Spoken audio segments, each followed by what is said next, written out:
আসসালামু আলাইকুম। প্রিয় দর্শক, অন্য মঞ্চের আলাপচারিতায় আপনাদের সকলকে আমন্ত্রণ জানাচ্ছি।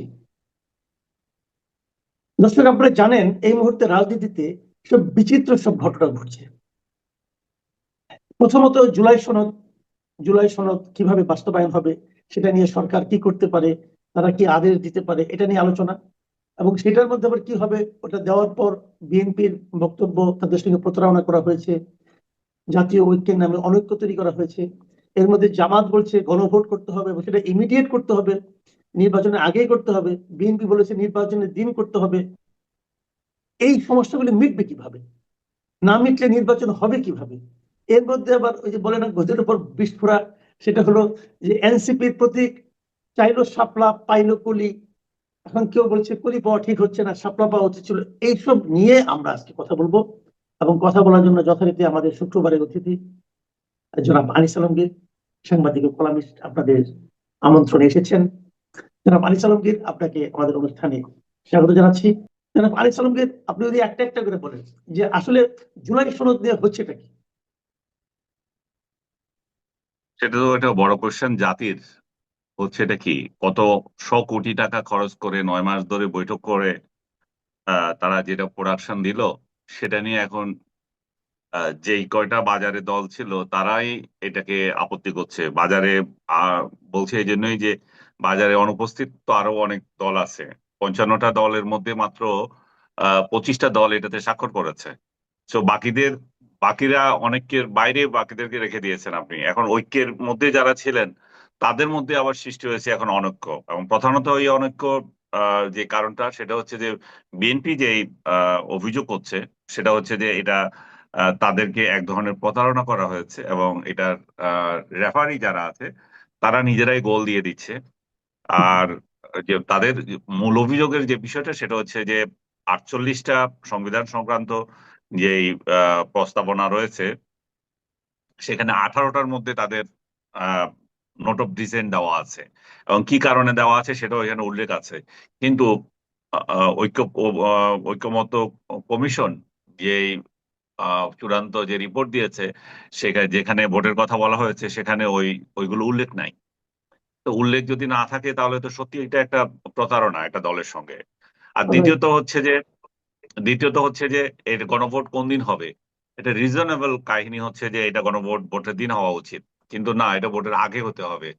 এবং আগে হতে হলে কেন জাতির এত টাকা শ্রাদ্ধ করবে, এবং আগে হওয়া এবং ভোটের দিন হওয়ার মধ্যে পার্থক্য কি সেটাই তো আমরা বুঝতে পারছি না।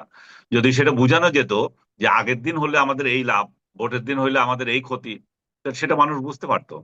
আর সবচেয়ে বড় কথা হচ্ছে এখানে ও, 9 মাস যে দিয়ে দেওয়া হয়েছে, আপনার টাইম ফ্রেম দিয়ে দেওয়া হয়েছে। যদি এরা বাস্তবায়ন করতে ব্যর্থ হয় তাহলে 9 মাসের মধ্যে এটা অটো হয়ে যাবে।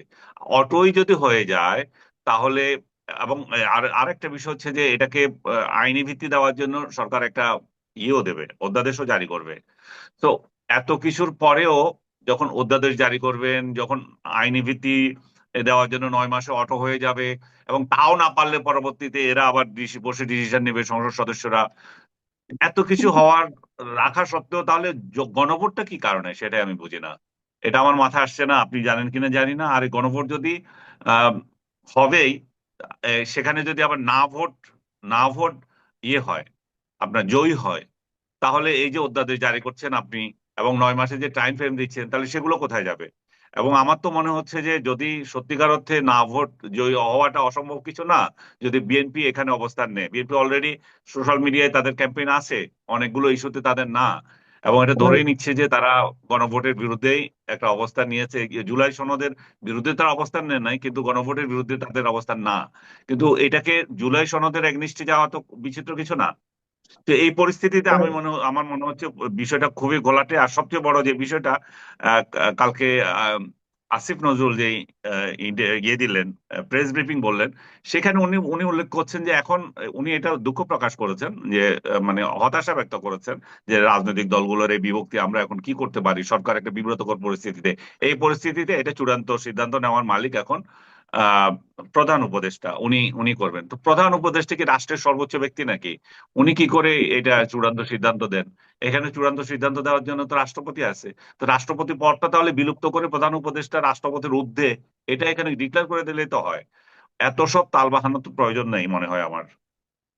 হম আসলে মানে আপনি যে কথা বললেন যে সমস্ত সিদ্ধান্ত দেওয়ার দায়িত্ব প্রধান উপদেষ্টা, মানে কি এই যে শেখ হাসিনার আমলে যে একটা প্র্যাকটিস চলতো যে শেখ হাসিনা সব সিদ্ধান্ত দেবেন, এখন আমরা প্রধান উপদেষ্টাকে দিচ্ছি কেন? উনি কি সব জানতা? উনি যে কতটা জানেন এটা তো গত 1 বছর আমরা দেখেছি। কাজে এই যে প্র্যাকটিসটা সেই একই প্র্যাকটিস কিন্তু, তো এটা আমরা হুম কেন পরিচিত যাবো না? যাও যাও, আমরা অন্য একটা প্রসঙ্গে আসি।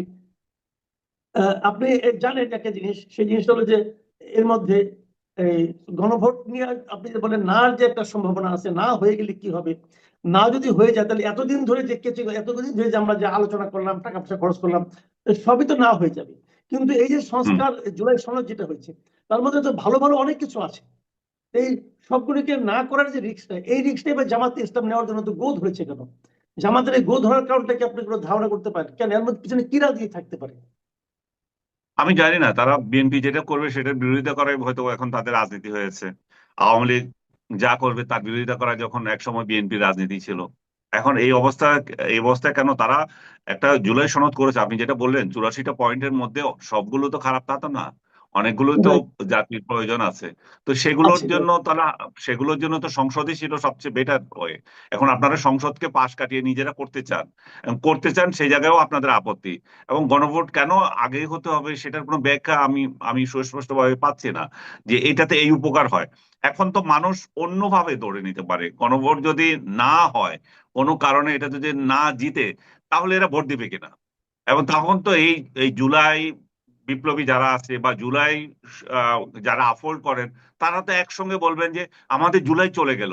এবং বাস্তবে তো তাই যাবে। আপনি তো যখন গণভোটে যখন এটা না হয়, তখন তো আপনার কোনো স্কোপ থাকে না যে সেখানে আবার হাঁ করানোর এবং রাইট। সংসদে সেগুলোকে পাশ করানোর। তো তো এখন যদি তখন এবং এই এই এই না ভোট দিয়ে হয়তো আরেকটা তছনছ শুরু হয়ে যাবে রাষ্ট্রের মধ্যে। তাহলে কি এবং এটা মানবে কিনা আলটিমেটলি তখন। আলটিমেটলি আপনার কি মনে হচ্ছে যে নির্বাচনটাকে বিলম্বিত অথবা ভণ্ডুল করার জন্য এগুলি হচ্ছে? এটা যারা নির্বাচনে এটা তো বিএনপি অলরেডি বহুবার বলছে। বিএনপি তো এক ধরনের মানে ফাঁদে পড়েছে, যে তারা সবকিছুতে হাঁ হাঁ হাঁ করে আসছিল, যে তারা যে কোনো পর্যায়ে ইলেকশনটা চাচ্ছিল। আপনি বহু আলোচনায় বলছিলাম যে বিএনপি ইলেকশনের জন্য মরিয়া হয়ে গেছে। এই ইলেকশনের জন্য মরিয়া হতে গিয়ে তাদের অনেক কিছু স্যাক্রিফাইস করতে হচ্ছিল।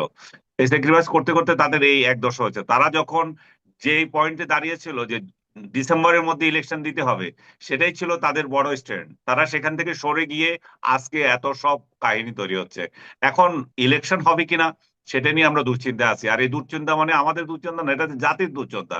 জাতি একটা অন্ধকার, একটা মানে গর্তের মধ্যে পড়বে, যেখান থেকে উঠে আসা আরেকটা কঠিন ব্যাপার হবে। এটা কিভাবে অতিক্রম করবেন আমি জানি না। ডক্টর ইউনূসের কি সাধ্য আছে যে তখন এটাকে অতিক্রম করে উনি ইলেকশন দিতে পারবেন? আইন শৃঙ্খলার পরিস্থিতি ঠিক নাই, পুলিশ প্রশাসন ঠিক নাই, সেনাবাহিনী এখানে কতটা ভূমিকা রাখবে সেটা গত 15 মাসে তাদের ভূমিকা দেখেও আমরা বুঝতে পারি। তো সার্বিকভাবে আমি খুব অন্ধকার দেখছি, রাষ্ট্র কোন দিকে যাচ্ছে, সরকার কোন দিকে যাচ্ছে, এবং এই রাজনৈতিক দলগুলো আসলে কি চাচ্ছে। স্পেশালি জামাতের এই রিজিক্ট হয়ে থাকা যে এটা গণভোট আগেই দিতে হবে, এটার মধ্যে কি হুম। ফায়দা, এটা আমার মাথায় ঢুকছে না। আচ্ছা, আমি আরেকটা প্রশ্ন করি আপনাকে নির্বাচন সংক্রান্ত অনেকটা। আপনি দেখেন এই মানে প্রতীক নিয়ে, এনসিপির প্রতীক নিয়ে, শাপলা নিয়ে প্রথমে নির্বাচন কমিশন বললো শাপলা দেবে না, শাপলা আমার তালিকায় নাই, অমুক কত কথা হুম হলো, শাপলা জাতীয় প্রতীক, অনেক কিছু বলা হলো। তারপরে হুম আবার এদিকে এনসিপি যখন বললো, আপনি দেখবেন এনসিপি কিন্তু সবসময় যে কথাগুলি বলেছে অত্যন্ত আত্মবিশ্বাসের সঙ্গে বলেছে, এবং তারা বলেছে হুম। তাদেরকে শাপলা দিতে হবে। এই আত্মবিশ্বাসের উৎসটা কি ছিল আসলে? এবং শেষ পর্যন্ত দেখা গেল যে নির্বাচন কমিশনে কিন্তু নতজানু হলো। তারা বললো যে তাদের তালিকা চেঞ্জ করেছে, এখন শাপলা থাকবে না, শাপলা কোলি থাকবে। তার মানে শাপলা কোলিটা এনসিপি কে দেওয়া হবে। এই যে চাপের মুখে নির্বাচন কমিশন নিজেদেরকে সিদ্ধান্ত পরিবর্তন করতে বাধ্য হলো। আপনি কি মনে করেন এরকম একটা নমনীয় নির্বাচন কমিশন একটা জটিল নির্বাচন শেষ পর্যন্ত তুলে আনতে পারবে? নির্বাচন কমিশনকে আমার নমনীয় মনে হয় না। বিশেষ আচ্ছা। করে সিইসির প্রতি আমার আস্থা আছে, উনি অত নমনীয় লোক না। কিন্তু ঘটনা হচ্ছে যে এই এনসিপি সরকার থেকে এই সমস্ত আশকারা পাচ্ছে। আশকারা পাচ্ছে বলে তারা একবার এক দাবি করে, একবার একভাবে যায়। তাদের প্রধান দাবি ছিল যে এখানে শাপলা দিতে হবে, ঠিক আছে। শাপলা আমিও আপনিও আমরা অনেকে বলেছি শাপলা দিতে সমস্যা কোথায়, শাপলা জাতীয় প্রতীক যেভাবে আছে সেভাবে না, অন্যভাবে দাও। তো এখন অন্যভাবে দিতে গিয়ে সেটাকে যে আবার একবার কলি বানিয়ে ফেলতে হবে সেটা তো জরুরি না। আচ্ছা, বানিয়েছেন বানিয়েছেন, সেই বানানোর মধ্যে আবার এটা শাপলা কলি লিখবেন কেন? শাপলা থাকলেই তো হয়। কলি আর কলি ছাড়া দুইটাই তো শাপলা। আপনি আবার শাপলা কলি দেওয়া দরকার কি? আর কলি দিয়েছে বলে এনসিপি লোকেরা আবার ভাবতেছে আমাদেরকে কলি বানিয়ে দিয়েছে, আমাদের ফুটতে দিচ্ছে না, আমাদেরকে শিশু বলেছে। কেন আপনার কলিতে শিশু মনে করেন কেন? কলিতে তো যৌবনও আছে, এটাই তো মনে করতে পারেন যে আপনি যৌবন প্রাপ্ত হচ্ছেন। আপনারা আপনারা যে যুবক শ্রেণী আছে, তরুণ শ্রেণী আছে, তারা কলি তাদের প্রতীক। আর ফুটে যে গেছে সে তো বুড়া।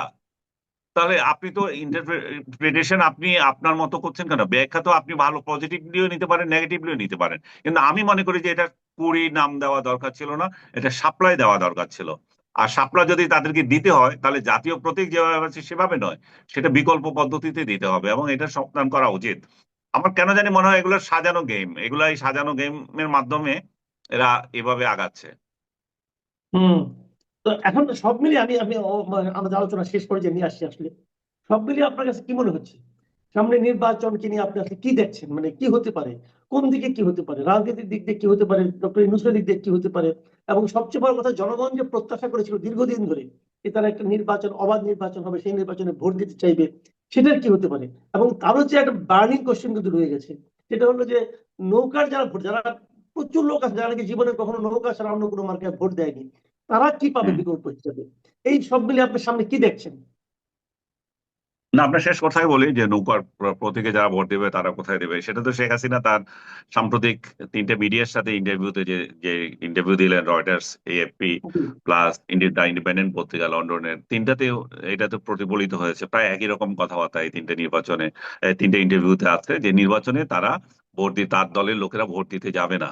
এখন আপনার আগের কথাই বলি যে আপনি কি অন্ধকার দেখছেন? আমি অন্ধকার দেখছি এই জায়গায়, মানে অনিশ্চয়তা দেখছি এই জায়গায় যে নির্বাচন নিয়ে যারা নির্বাচনে যেতে পারতো, বিএনপি, জামাত এবং আদার্স, এরা তো এক সুরের লোকজন সব। এখানে তো আওয়ামী লীগ নাই, 14 দল নাই, আহ, জাতীয় পার্টি নাই। তো এই তাদের প্রতিপক্ষ যারা, তাদেরকে তারা বাইরে রেখেও তারা এক হতে পারছে না। এবং তারা তারা সংখ্যায় বড় না, বাইরে যাদেরকে রেখেছে তারাই সংখ্যায় বড়, তারপরেও তারা নির্বাচনে যেতে পারছে না। এই পরিস্থিতিতে আওয়ামী লীগ যদি ডিসিশন নেয় যে আমরা নির্বাচন হতেই দেব না, এখন নির্বাচন তো বর্জনের কথা হচ্ছে, বর্জন মানে হচ্ছে ভোট দেবো না, এরপরে যে যদি বলে যে আমরা নির্বাচন